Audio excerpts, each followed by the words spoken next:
When you think about Peter following from a distance, to any student of the Bible, thinking about the last days of the ministry of Jesus upon this earth, you know the event that's taking place.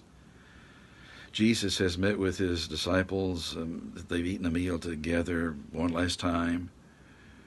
A lot of things have been discussed in that upper room.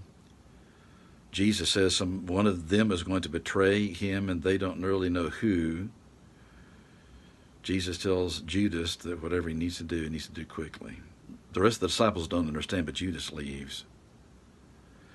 Ultimately, they sing a song together and leave the city of Jerusalem. And as they're walking across to the Mount of Olives, Jesus says in verse 27 of Mark, "All of you will be made to stumble because of me this night, for it is written, I will smite the shepherd, and the sheep will be scattered.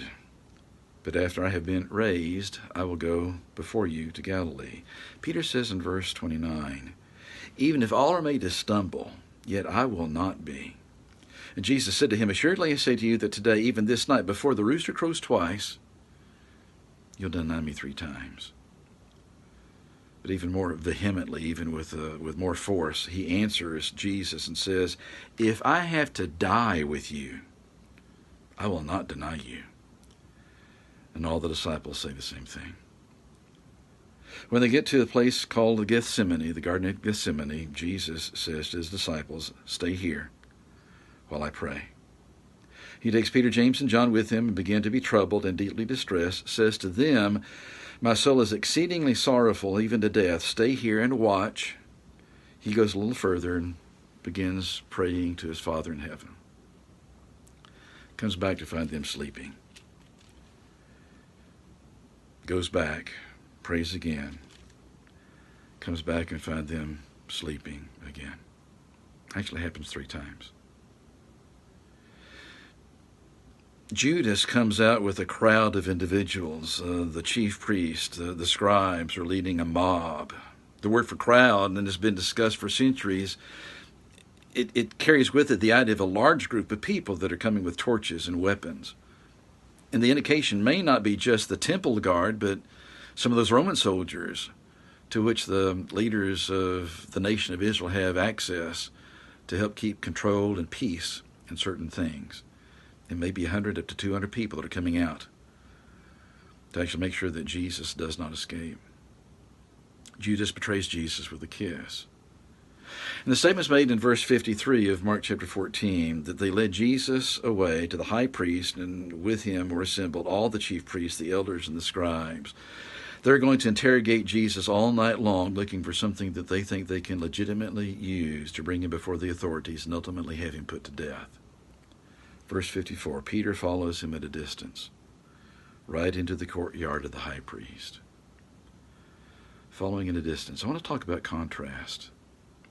And I want to apply the actions or inactions of Peter to situations in which we find ourselves. How would we respond?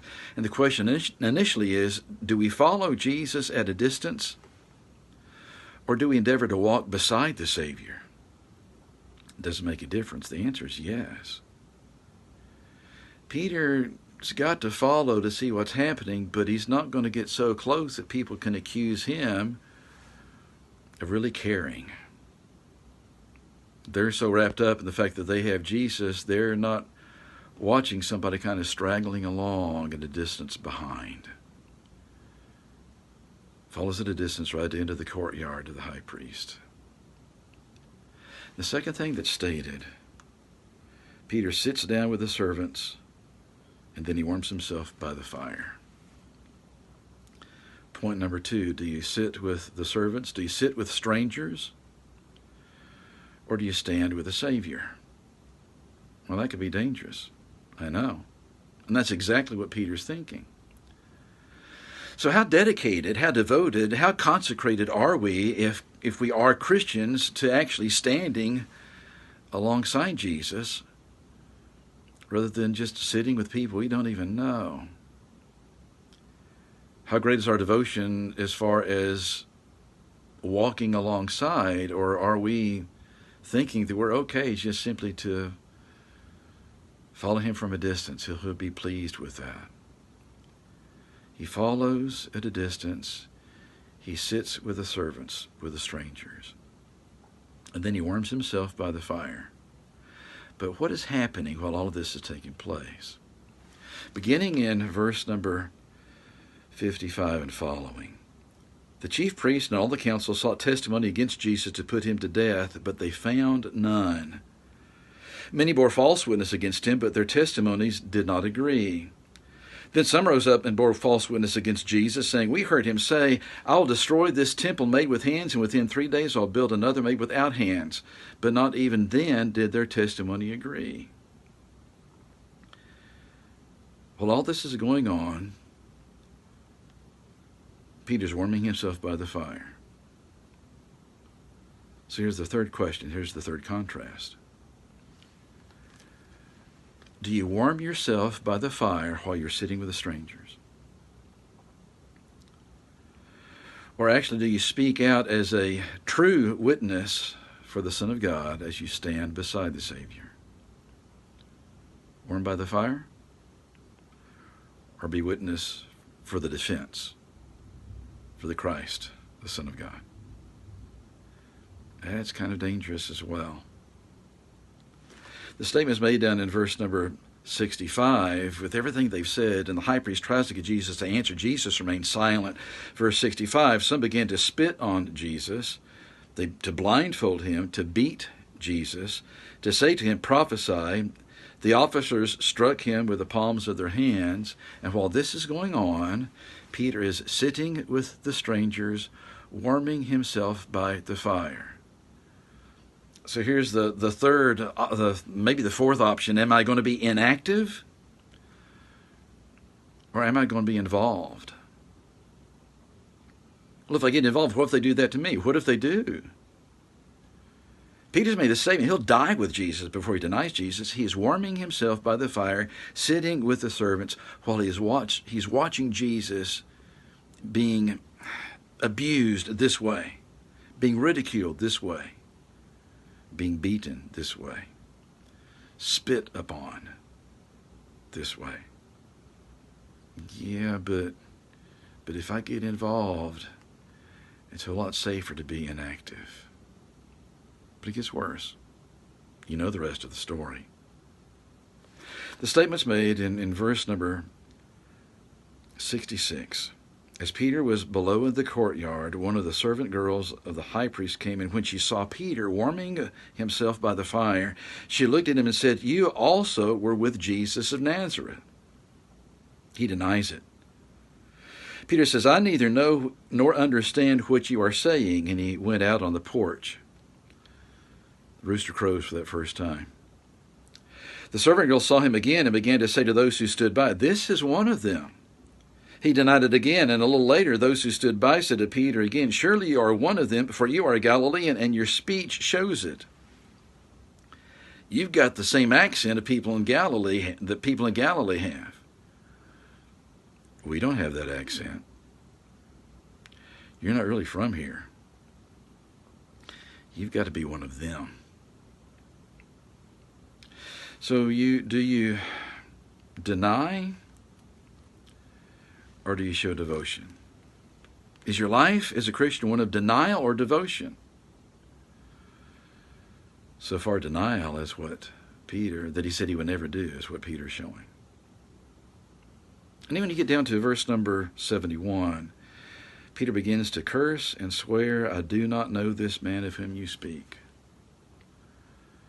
Do you curse Christ or confess Christ? Doesn't make a difference. It makes a difference in every one of these. The very next verse.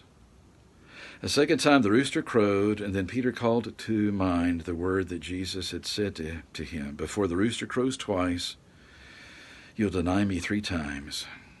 And when he thought about it, he wept. Luke gives us a little bit more of a detailed insight into that particular moment. Luke says that when the rooster crows, after Peter makes that third denial, Jesus turns and looks at Peter. I guarantee you that when Peter thinks about what has happened, the fact that he has done what he said he would never do, I don't think he can help but look back at Jesus. And he sees Jesus looking straight at him. What kind of expression can you visualize Jesus having at that point in time? What does Peter see? Love? Compassion? Disappointment? Anguish? Luke says that Peter left and went out and wept bitterly. Christians today, if we're not careful, we can see ourselves so aloof from this kind of devotion that should be present that we may miss some of these details that you find in this event. It's more than just Peter denying Jesus. It's Peter following at a distance instead of walking alongside. It's Peter sitting with strangers rather than standing with the Savior. It's Peter warming himself by the fire instead of being a witness for the defense, for the cause of Christ. It's denial versus devotion. It's inactivity versus involvement. It's cursing Jesus versus confessing Jesus. It's doing everything I said I wouldn't do. It's finding out that I'm not as strong as I thought I was. But that look of Jesus still is a look full of love and compassion and understanding. But it's a look that also says, I know you better than you know yourself. Are you following at a distance? Are you warming by the fire? Are you denying Christ? Take any one of these contrast and use your life as an examination of all of these. How do you fit? Where do you stand? Who do you follow? Tremendous event, painful event, eye-opening event that tests the faith of Peter. But you put yourself in the sandals of Peter, it tests each of us as well. Please stay safe. We'll talk again soon.